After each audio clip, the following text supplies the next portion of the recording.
Last Dance, and I remember, I think it was Letterman who was maybe let's call it criticizing the Nike Air Jordans. He made a good comment and said, "You know what? It's all about basketball. It's all about winning. People will like them if we win." And I'm sure winning helped, but I do think that shoe's probably going on to probably sell as many or more shoes than any other shoe. So eventually, change always gets a little pushback initially. But I do think things stabilize, homeostasis sets in, and the fans will really get behind these unis. When you look, I love California. It's full of smart, independent thinkers. We've got more regulations here. Our taxes are a little higher here, but I think it's worth it, and I love living in Los Angeles. And it's always been a place that attracts high school football recruits, free agents, NBA stars. People like Los Angeles. Owners like it. GMs like it. It's a great place. It's endless dreams. But for the first time in my life, with this virus, they've been a little more restrictive. Are you concerned as a general manager that you may have to train out of state? There's no concern there. I think, like all of us, the data is going to lead us.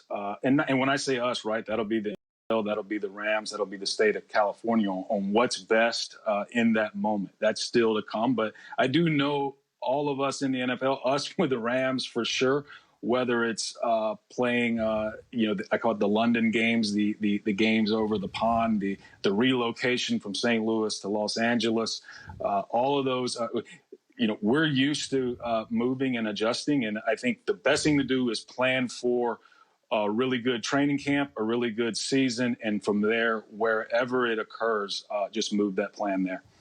I have said, I think you know what you're doing. You're obviously a good drafter, but I didn't love the Brandon Cooks deal, and I have said before on the air, so I'll say it to your face. I've said it when you're not here. I've said sometimes I think less, even though you're from the SEC, which is all defense, right? I said sometimes less falls in love with offensive stars and signs them a tad early. You've heard that from more than just me. You read the papers. You hear things that why'd you sign Gurley? I did back you. Move. I think if you find the guy and you believe in him, and I believe in Jared Goff, then you pay him, and you pay him early, and it'll within 2 years you made the right deal. But what do you make of the criticisms from many that you pay early, Cooks too much, that you have a great offensive coach that's going to elevate even average offensive personnel? Is that a fair criticism?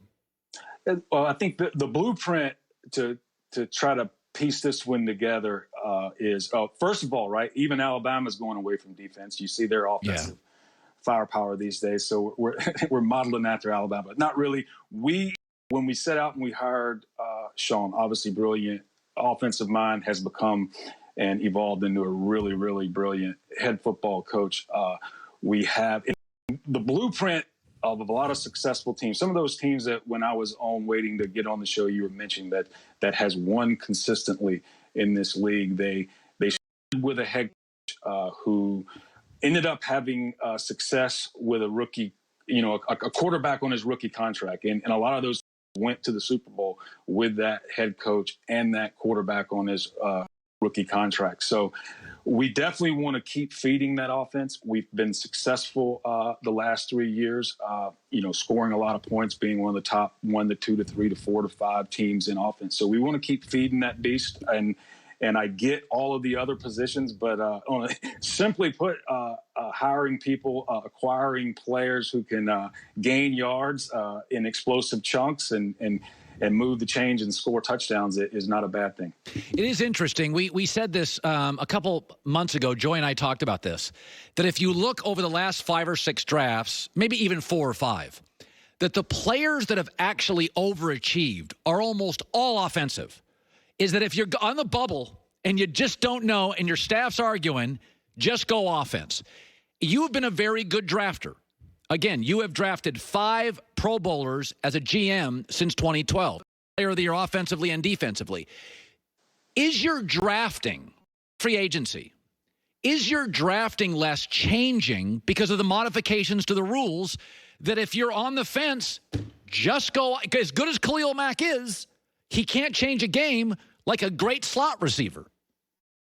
That's an excellent point that you make, and I think it's with us with the Rams, and each team would be different. There are still some teams that are maybe run by a defensive head coach, and it's going to be geared more toward defense. And a lot of times the defensive head coaches will maybe gear the offense more toward a bigger offensive line and ground and pound. And we've seen those teams be successful. But whatever your internal philosophy is, whatever it is that you think the coach want to do to try to win that game on Sunday and win more games on Sunday than lose and get to the tournament, the best thing a GM can do is try to do his part in feeding that coach the players are going to help execute his system. SoFi Stadium looks amazing. I fly over it. I used to fly over it more when I could fly. It's been a little more difficult last couple of months, but when I fly over it, it looks pretty close. We also know that it's been harder on construction projects to get a staff. There are some regulations and hoops we have to jump through. Is it on target, the stadium, to play your first home game this morning? Is it on target? It's on target. What I've been told, and again, there are a lot of smarter people than myself that are in charge of that project and getting that project completed from A to Z. But our president, Kevin Demoff, keeps us informed, and the goal is to open that stadium during the preseason and play our first game then. And really the target's that Sunday night football game, and have Al Michaels get to have a home game and stay right here in Los Angeles and open that stadium up on Sunday night. By the way, I've been spending most of my day defending Russell Wilson, who was like 33rd best player of the decade, and I think he's remarkable. You face him twice a year. Take me inside a little bit. When you have to face Russell Wilson twice a year, the challenges less that you face as an organization, how do you see him as a rival to Russell Wilson? I was fortunate enough to sit here and listen to you as you were articulating your defense of Russell Wilson, and I thought